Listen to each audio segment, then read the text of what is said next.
Hare Krishna.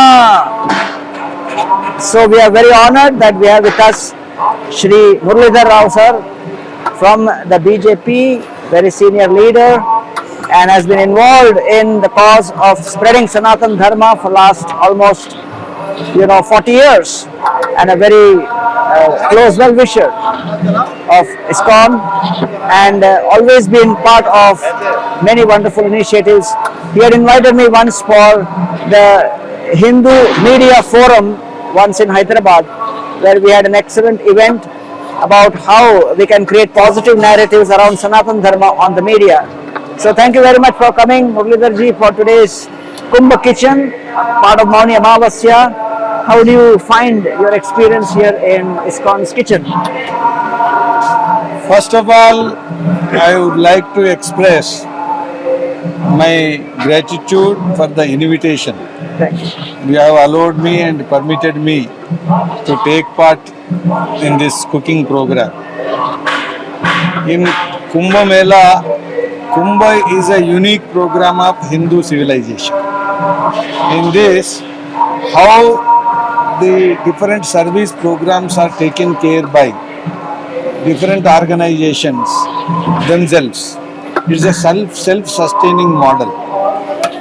Millions of people gathering and millions of people are taken care by the organizations of the society and ISKCON, a very important organization which is rooted in Hindu civilizational values, and it is also very important organization in propagating different aspects of Hindu culture and Hindu spiritual tradition.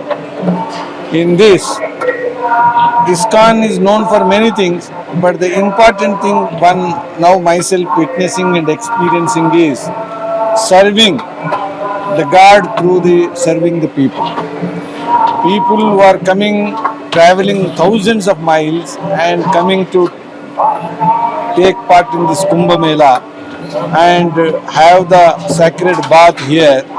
During this movement, ISKCON is serving lakhs of people.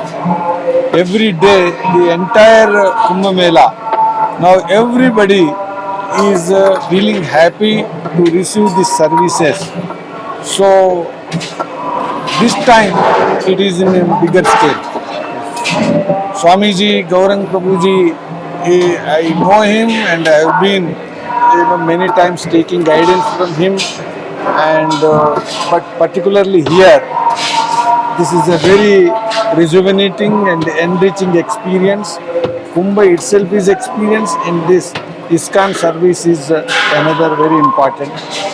In a mass scale, lakhs of people are fed, and food is prepared with a kind of feeling of sacredness, because the man of the cooking person is very important.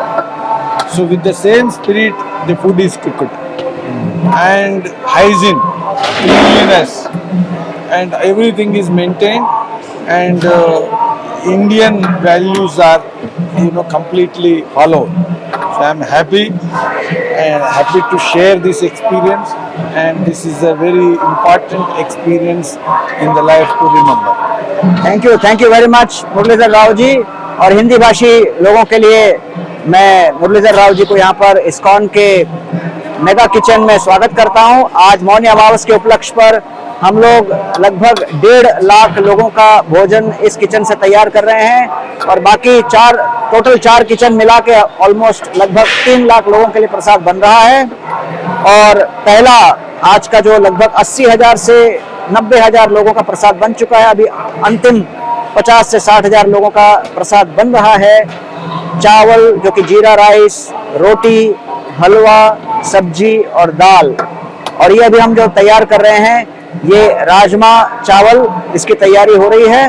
और राजमा यहाँ पर बन रहा है जो कि भगवान श्री श्री राधा कृष्ण को, जगन्नाथ बलदेव सुभद्रा मैया गौर निताय को भोग लगेगा, और उसके बाद करोड़ों लाखों लोग जो है आते हैं यहाँ पर वो भगवान के प्रसाद के लिए। तो मैं मुरलीधर जी से ये एक प्रश्न पूछना चाहूँगा कि भारत तो हमेशा अपने अन्न क्षेत्रों के लिए मंदिरों के माध्यम से जो चलता था उसके लिए प्रसिद्ध था, तो पुनः उस संस्कार को भारत में जागृत करने के लिए क्या करना चाहिए? सबसे पहले कुंभ मेला में आने पर इस्कॉन के द्वारा संचालित ये जो प्रसाद वितरण और प्रसाद की तैयारी की जो कार्यक्रम है, ये बहुत देखने का और अनुभव करने का और उसमें सहभागी बनने का जो मुझे अवसर मिला, उसके लिए स्वामी गौरंग जी को मैं बहुत बहुत धन्यवाद देता हूँ। और आप सब जानते हैं कि विश्व में जिसको आप कहेंगे परंपरागत मेला त्योहार में इतने करोड़ों लोग आकर जाने वाला और अपने शास्त्र और अपने तर्क के आधार पर हजारों सालों से इस प्रकार के कुंभ आयोजित होने वाला ये मानव सभ्यता में अनोखा है। मुझे लगता है कि जो हिंदू नहीं है और जो आध्यात्मिकता को पहले जानते नहीं और विश्वास नहीं करते हैं, उनको भी इस मेला को देखकर अनुभव करते हुए और इसकी गहराइयों में जानने का एक अनुभव मिलेगा और एक अवसर मिलेगा। और यहाँ पर हजारों मील दूर प्रवास करते हुए देश के भिन्न भिन्न भाषा बोलने वाले और भिन्न भिन्न प्रदेशों में रहने वाले और भिन्न भिन्न वेशभूषाओं में रहने वाले सभी लोग अपने कॉन्फ्लिक्ट के बगैर, संघर्ष और अंतर्विरोधों के बगैर एक समन्वय के साथ कैसे जी सकते हैं, उसका उदाहरण भी कुंभ है। और यहाँ पर ये जो इस्कॉन के माध्यम से आध्यात्मिक गतिविधियों में जो काम चलता है वो चलता ही है, लेकिन मानव सेवा ही माधव सेवा है, ये चरितार्थ करने वाला और ये अन्न क्षेत्र। और मैं मानता हूँ कि ये सच में पूरे भारत में और विशेषकर कुंभ मेला के अवसर पर इस्कॉन के माध्यम से चलाए जाने वाले ये प्रकल्प और ये कार्यक्रम, ये प्रसाद वितरण, ये वास्तव में कुंभ के साथ एक प्रकार से अभिन्न अंग बन गया है।